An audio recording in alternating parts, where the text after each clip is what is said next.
Hi, welcome to the Home Cinema Guide channel. I'm Jeff Meyer, a retired AV calibrator and engineer, and this episode will be about eliminating Cinema ReEQ or the SMPTE X-Curve from your receiver or preamp processor and why you'd want to do it.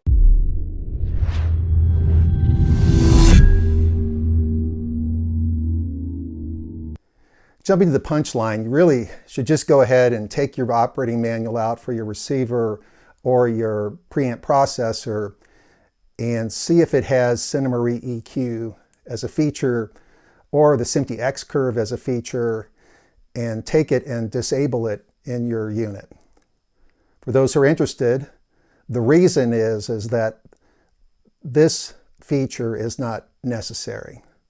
It's a confusion between the measurement system and what comes out of the preamp processor.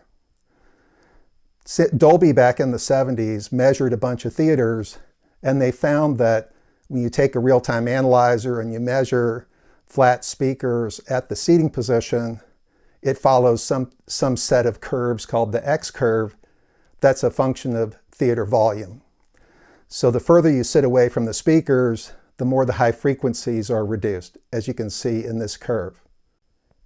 The mistake here is that they're putting this in the processor and reducing the high frequency response before it gets to the speakers. This is a mistake and should basically never be on. I've measured thousands of theater audio systems, and the only time you ever use Cinema ReEQ is for speakers that are incredibly bright, which is less than 1% of the time. So as a default, this feature should not be on. And unfortunately, many units leave this feature on. Brands that you should look for this in, for sure, are Denon, Marantz, Onkyo, Macintosh.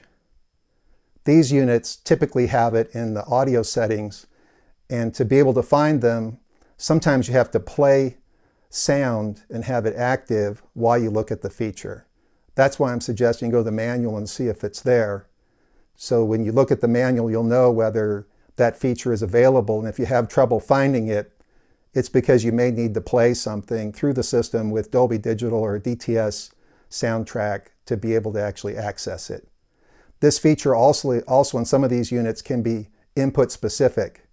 And so if it has it, you need to check every input and make sure it's turned off on every input and not just one. Thanks for watching. Please subscribe.